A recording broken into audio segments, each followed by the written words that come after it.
Attam jirtu hordoftoota televezyiinii OBS yeroo qophii harka fuunii irra geenyirra qophii keenya harka fuunii irraatiinis keessummaa qabannee dhiyaanneerra keessummaan har'a qabadhee dhiyaadhee kan qarqararra jiru kuni Areeroo Taaffasaa Boorantooti. Areeroon nama biyya alaa jiraatu keessumaa xiyyeeffannaan keenyi waa'ee abbaa isaatiiyyuudha. Keessummaan anatti aanee jiru immoo Abdinuur Booruu Galgalooti. Inni immoo hojii geggeessaa Foundationii Taaffasaa Boorantooti. Areeroo Taaffasaa Boorantoo ilma isaanii jechuudha. Ilma nama Foundationiin kun yayyabameefiiti. Mee aadaa hawaasaa namni kun namni Foundationiin hundaa'eef kun keessatti dhalatee guddate waa'ee jireenya hawaasa isaa kaasaa waliin haasa'aa wajjin turra. Kanaaf hanga xumuraatti akkan waliin turtan sin affeeraa Anayyaanaa Cimdeessaati ogeessi kaameeraa keenyaa Seyd Huseen Abdul Qaadiri haasaa keenyaaf akka mijatu mee Areeroo sirraan jalqabaa mee Taaffasaa Boorantoo eenyu egaa nama kana Booranni baay'een hin beekaa Boorana biratti nama oolmaa qabu Booranarraayyuu mee namni kun eenyu abbaan kee jechuu kooti nama akkamiiti mee? Horii bulii deebanii yana Taaffasaa Boorantoo jaarsa biyyaati maanguddoo Booran keessatti jaarsa jabaa gootedhanii Booranii agammaa agi inni wareegame faarsuu jiru. Jaarsi kana waan hedduun faarsanii horii qabeenyi isaatiin hin faarsan, looniif hin faarsan, seenaa inni biyya jedhee hojjeteen hin faarsanii. Taaffasaa Boorantoo bara chaarterii 19 akka faranjiitti 1992 Janawaarii 28 bara wayyaanee sun warraan nagaa buusuu yaa'u jiru akkasii nagaa buusuu yookaan peace keeper jedhanii akkasiin jaarrolee biyyaa filanii fincaatti warra nagaa buusee galuu jiru akkasii wayyaaneen shiftatti tolchite akkasiin galaafatte jecha jaarsi kana. Maaliin beekama keessumaa gaa Booranni jaarrolee argaa dhageetti baay'ee qaba manguddoo baay'ee qaba. Aadaa Booranni ittiin bulu kana kan tiksu jaarolii kana namoota amma jaarolii argaa dhageetti jennu kana yookaan immoo manguddoota jennu kanatu aadaa kana tiksa duudhaa kana tiksa sirna gadaa tiksa. Hojii gurguddaa inni hojjete maali mee ati yeroo sana nama hagamii turte hagamillee beektame waa'ee abbaa kana? Ani diqqaa gaaf inni wareegame nam gara ganda 10ti ammoo dhagaa'ummaa guddadhee jaarrolee nama akka gooticha jaarsoo waa qofaallee seena warraan dubbatanii jaarroleen namni akka borbar buleefaa warra kun cuf seena jaarsi kanaan beeka jaarroleen ammi jirtu kaariyyaa isa cuf waa'ee isaa hedduu beetti jaarsi kun bar dargii sullee nama qabeenyi guddaa qabu ummati isaa gargaara ture karaa qabeenyatiin karaa yoo rakkataanii namni birdhuuf nama rakkoo nan baasu yoo wanni wal dhabbiin gosaallee dhufte goska wal taraarsa ture gos Booranaa Gujii gosa Booranaa fi Gabraa Garrii naga buusa ture isan foon tokko waliin hadhiidhaa waan kanaan beekam jaarsi piiskippaa naga buusaa fi jaarsi gargaarsa ummata jedhanii akkasiin Taaffasaa Boorantoo beekani. Qabeenya illee nama qabudha jedhu egaa qabeenya gaa Booranni loon qaba baay'inaani qabeenyi Booranni qabu looni irra caalaansa amma gara booda kanaati kan namni gurguratee loonsa maallaqallee baankii ol kaawwachuu jalqabe malee namni kun immoo nama daldalaallee akka ta'edha kaa'atari muuxannoon daldalaa ta'uu isaanii eessaa dhufeef laata yaaballutti nama daldalaa ture jedhameetu waan ta'eef waa'een isaanii. Inni barsuun keessatti bara Areerootti dhalate nama Areeroo mata gafarsaatti dhalate bara amma dargii sun keessatti jaatanii alifaanii istiraatejii warraa kenne nami garii karaa daldala nami garii man barumsaa jedhanii akkasiin jaarsi gargarii qoode inni karaa daldala kanatti dhufe bara dargii sunu miliyoonerii ta'ee jira akkasiin neetworkii hedduu qaba. Waan Naayiroobiitti ammaan kan waan durii namni waan ammaan kana bara teknooloojiin hin jirre suntu gatii Naayiroobii keessatti gurguramu horii hin beeka. Asitti ekspoortii tolchaa ture gara Adaammaa kanaatti jaarsi kan nama hedduu beeka. akkasiin karaa daldala seenechaa jaarrolee maanguddoon jaatanii alifaatiin wal qoodanii akkasiin namni garii man barumsaati namni garii nam daldalaati akkasiin areerirraa bara shiftaa siyaad barreedhanii haatee obboleeyyan kii kana dur jirtu annam jayeessoo kana dur jirtu cufa areeroo dhalatanii anini yaaballoo dhaladhe barsuun baqannee yaaballoo dhufnecha bara shiftaa siyaad barreessuun barsuun keessaa istiraatejii kana jaarsii walii galanii akkasiin midhaasanii karaa daldalaatti dhufuu danda'echa jaarsii kun. Egaa leegaasii shaalaqa jaatanii alii jedhamee kan Booranni amma himuyyuu tokko yoo horsiisee bulaan Booranaa tokko ijoollee sadii qabaate tokko barsiifachuu qaba. Tokko akka daldalu gochuu qaba tokko akka loon horsiisu gochuu qaba waan jedhamutu jira. Tareegaa abbaan keellee waan kana itti dhiyeenyaan jaataniis waan beekuuf waan isarraallee waa bareef gara daldalaatti seena jedheetan abdadha. Yeroo sana mee ijoolleen keessan meeqa turtani yeroo lubbuun isaanii darbu qabatamaadhumaan immoo gaafa isaanii wareegaman eessaa garam deemu maaltu ture gaaf sana waan dhageesse qabdaa? Anilleen gaafas xiqqaa ammoo wanni dhagaa guddanne obboleeyyan waliin dhaladhe nam 16 nu kaadhitii dhalte nama 10 annam jayeessoo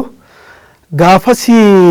warri naga buusaa jaarsii jaarsaa maanguddoo beekamte nam 3 filanii karaa mootummaatiin filanii mootummaa qabatee deemu warra yaaballoo irraa garfincaa warri araara yaa'e warra kan filanii ammoo pilaaniin warra qabatanii deema warri naga buusuuf wanni kaayoo warri ammoo mootummaa ka barsuun jiru pilaan midhaaseeti akka warri kun naga kan hin buusne ilmaan obboleeyyanii kan waltiin araarsiin warra kana fixuuf akkasiin yaani warra araarsee jiru karaatti fixanii bariyyaa reef warra nam 3 waliin fixanii Taaffasaa Boorantoo jila abbaa kanoo fi geetaawun nam jedhan waliin fixanii warri kaan warri mootummaa wamaan taanee bira galee akkasirraa dhaga'ee guddadhe jaarsa araara naga buusuu deema jedhanii akkasiin father of peace jedhanii namni garii akkasii jaarsa akkasii ture akkasiin jaarsa kan ijjeessan. Ijoolleen keessan eessa jiru amma ijoolleen isaanii? Yaa nu namni hedduudha qabeenyallee hedduu qabnaa turre wayyaaneen barsullee guddoo obboleeyyan kii guurdoo cufaa hiite OLF'te haadhitiyyallee hidhanii turanii nam Boorana barsuun keessatti I think namni diqqaan na qofa obboleeyyan kii keessa namni barsuun hin hidhamin because family OLF jedhanii akkasiin nu fudhatanii gargari facaane ka gari Kenya ka gari America ka gari Europe akkasiin haadhitiyyallee nama gara America jirti obboleeyyan kii hedduulleen America jiraatan jecha akkasii gargari facaane ka gari asillee ka jiranii gara Adaamaa kallee gara Keenyaa kallee akkasiin gargari facaane jecha abbaan keenya wareegamennaan. Ati immoo Norway jirtama? Anamma obboleeyyan kii waliin Keenyaarraa keezii United Nationiin wanni kana argite barsuun keessa gaazexaa tokko jira Save Nobel Baaleef urjii jedhanii seenaa jaarsaa qoree ture wanni seena kan dhiyeessine na United Nationiin warra kana akkas yoomsuun nu fudhatte obboleeyyan keenya kan dura baane nama 4 waliin Norway gallecha. Ati immoo Norway jiraatta? Anam Norway jira Oslo. Ayyee yeroo kana keessa jechuun bara yeroo kana keessa immoo faawundeeshinii akka maqaa isaatiin maqaa abbaa keetiin hundeessitan yookaan yayyabdan quba qaba. Abdii Nuur Boruullee hojii gaggeessaa faawundeeshinii kanaati as biyya keessatti natti fakkaata. Mee faawundeeshiniin kun yoom yayyabame yookaan yoom hundaa'ee uummatatti dhufe haga ammaa maal fa'aa hojjete sirraa jalqabeen gara Abdii Nuuritti dhufa? Faawundeeshiniin kun kanaan duratti I think waldaa tokko ijaaree ture ganni 10 dura gaaddis gumii gaayedhanii ummat kiyya biyya bahee jira akka abboon durii ummatu fi gargaaraa ture ummat kee gargaaruu qabaa jedhee akkasiin ummat kee gargaara ture. Waldaa tokko ijaaree waldaa sullee asitti dhufee waldaa kana barisullee barjaba ture. Manum keenyatti yaabalootti hundeessee wanni miitingii tolchee ijoollee adda addaa yuunivarsiitii irratti gaafas yuunivarsiitii 31tti Itoophiyaa keessa jira. Bara qeerroo revolutionii suni keessa ammoo ijoollee harki qalleeyyii hin gargaaraa jedhee karoora baasee ture. Kaayyoon keenya guddaan ummat keenya gargaaru, ummat horsiisee bulaa, ijoollee haadhaaf abbaan qabu, ijoollee Boorana kaatee Maqalee deemuu hin dandeenye, gara Gondarii Goojjam deemuu hin dandeenye, ijoollee kan gargaaruuf, ijoollee kan yoo isiin eebbifamtee adoo kophee binnee fi adoo waan akkasii in tolchaa fedhee karoora baasee ture. Wanni sun in taane in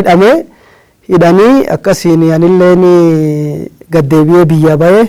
dhiirtii yoo tokko kuftee yoo tokko illee kaatedhanii akkasiifuu boni kun jabaate, Booran irra jabaatee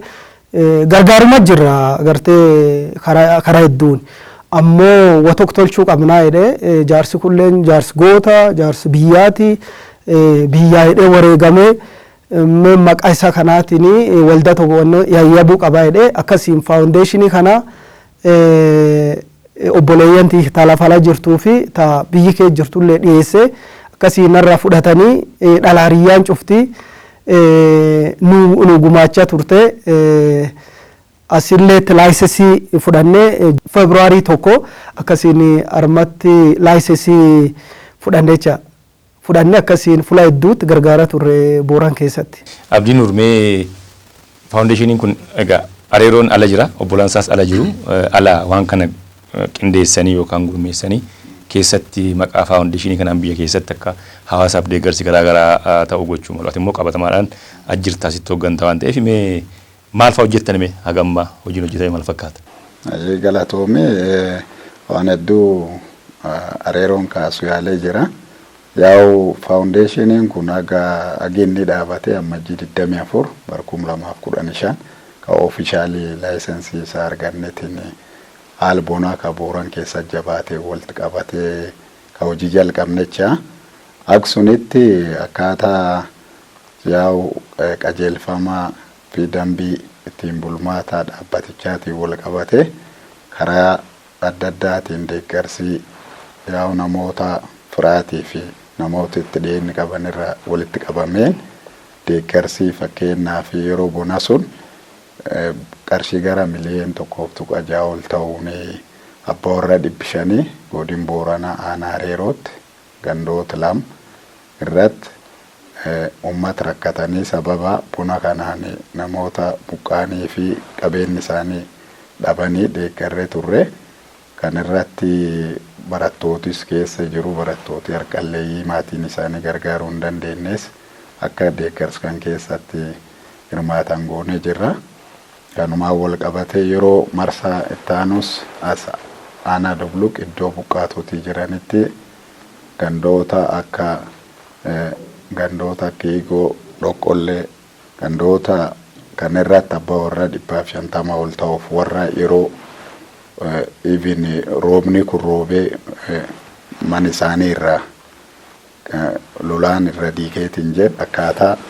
waaroo yookaan akka isaan man isaaniitiin wanni godhatan pilaastik shiittiin gumbitamee raabsameefi jira. Kanaan wal qabatee karoorii akka faawundeeshinichaa jiru waan kan qofaan osoo hin taane yeroo ammaatti yaa'u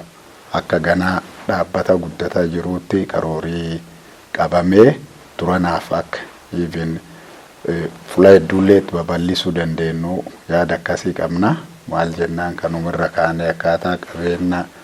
itti fandii adda addaallee barbaadaa jirrutu jira yeroo ammaa. Kanaan wal qabatee karoorii fakkeenya namoota buqqaan, namoota harki qalleeyyii, warroota fakkeenyaaf haala namtolcheef haala uumamaatiin sababa adda addaatiin miidhaman deeggaruuf yaa'ulee gaasumaa Taaffasa Boorantoo kana qabatee namoota baay'ee gargaaruu fi itti karoorfatee deemaa jira jechuudha. Mee keessumaa karaa faawundeeshiniis haa ta'u karaa namoota dhuunfaa yeroo hawaasni keenya miidhamu qabeenyi gara alaa jiru kuni walitti qabamee gara biyya keessaa hin dhufa. haalli inni ittiin hojiirra oolu immoo egaa qabatamaadhaan isintu beeka nurraa isinillee yeroo dhiyooti kan waan kana jalqabdanii kana duras namoonni karaa dhuunfaas ta'uu danda'a karaa faawundeeshinii garaagaraa karaa dhaabbata tola oolaa garaagaraa kan biyya keessatti hawaasa deeggaran jiru rakkoorra baraaruuf qabatamaadhaan mee wanti alaa dhufe kun akkamitti hawaasa bira ga'a maaliif yoo wanti alaa dhufu kun hawaasa bira ga'ee hawaasni waan sanarraa hin fayyadamini warri waan kana deeggaran illee harki isaanii duubatti jedha waan ta'eef mee inni kun qabatamaadhaan attamitti dhaabbilee akkasii kana bakka buutanii geessisanii kennitu. Galatoom gaafii baay'ee gaarii na gaafatte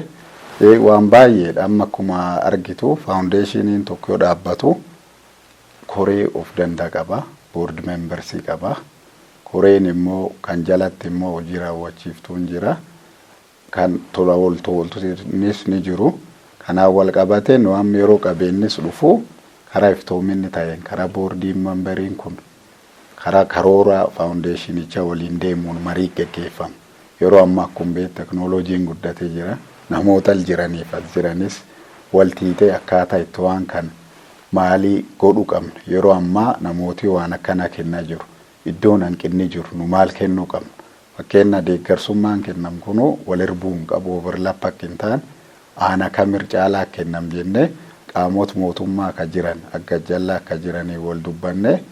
zooniinis ka beeku yeroo qabannee deeggars kan dhufanis abbaa warra meeqaa akka dhuftu godinni qabatte godinni iddoo akkanaatti hanqinni jira jedhee iddoo namooti qaamii mootummaa jirus namni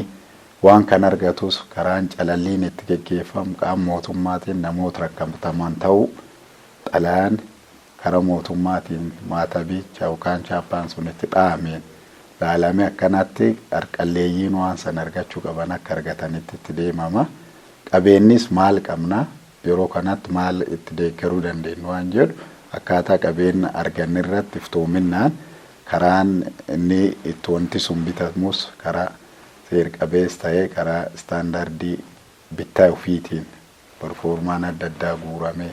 karaa seer qabeessa ta'een akkasitti waan itti deemamu waan ta'eef kanaaf nu kaayoon wantichi dhaabbateef guutuuf jecha karaa iftoominni qabuun yeroo yeroon yoo wanti sun kennames yoo qoodames waan agamii qoodam meeqattaf waan jedhuun miitingii yeroo yeroon qabnaa jechaadha kan irratti hundoofne akkanaan hordoffii isaallee geggeessine uummata biraan geenna jechaadha. Galatoomi ariiroo gara keettan deebi'a. Amma faawundeeshiniin kun kaayyoo guddaa akkamii qaba tarii yeroo hawaasni rakkoo garaagaraaf saaxilamu deeggarsa kennuun kaayyoo isaa keessaa tokko ta'uu mala mee akka kaayyootti kaayyoon isin qabattanii kaatan faawundeeshinii kana maal fa'i? Kaayyoon nu qabanne kaayyoo lama tokko emerjensii irratti emerjensii kareefu nyaata dhiyeessuu shara mana wanni gompee kana ittiin ijaaruu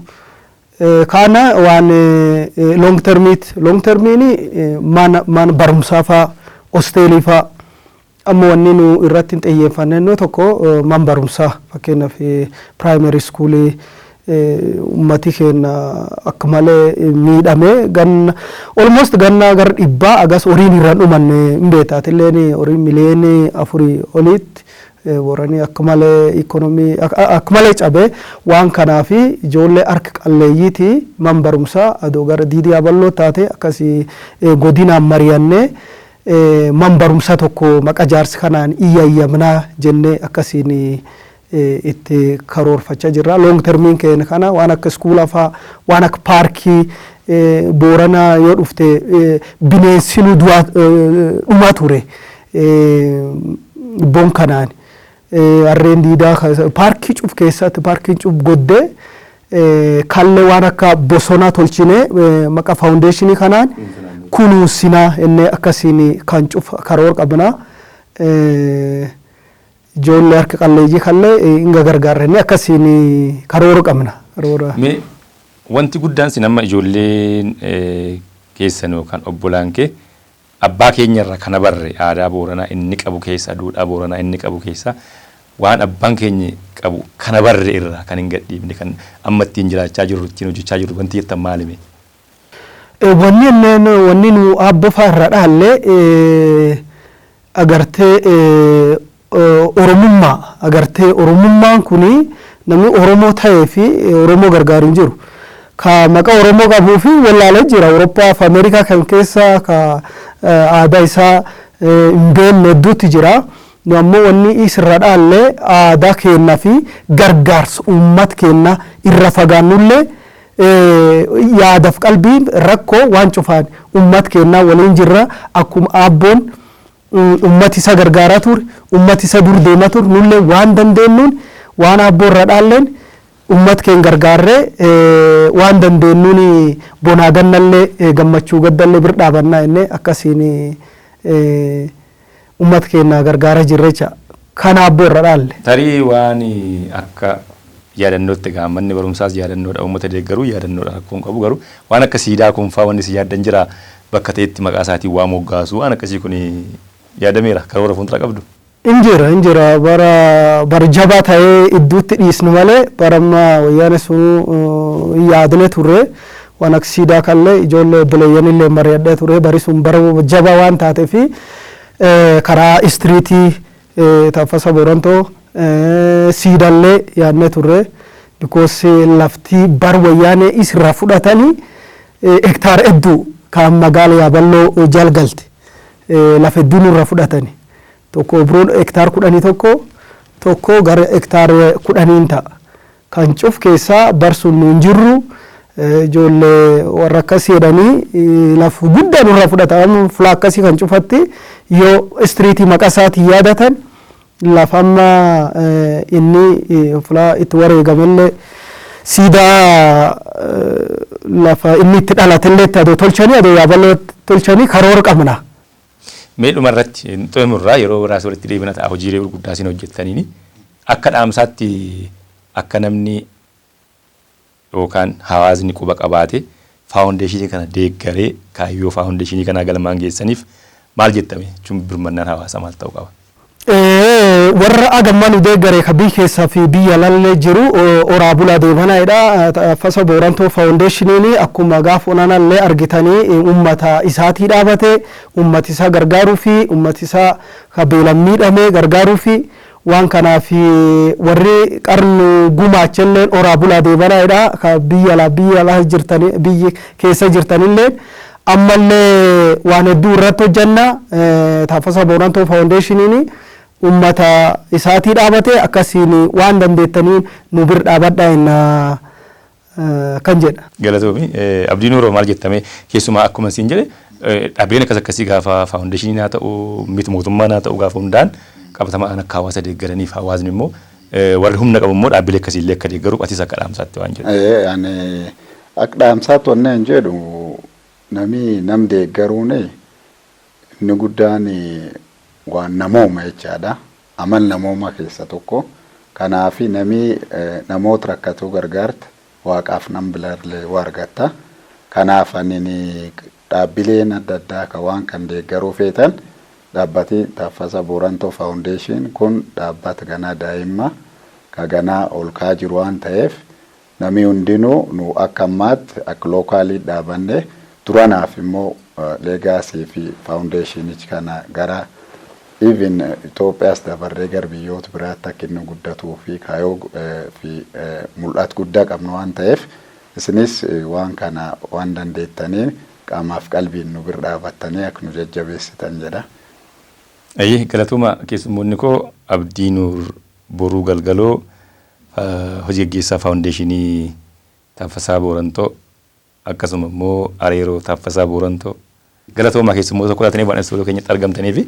yeroo biraa hojii dhibii hojjettanii walitti deebi'an abdii qaba. Kanaaf ulfaadha. Daawwattoota keenyaa qophii harka fuunee kanumaan xumurraa Anayyaanaa Cimdeessaan ture ogeessi kaameraa keenyaa Sayyid Hussein Abdul Qaadiri qophiileen hafan itti fufu turtii gaariin siniin jedha.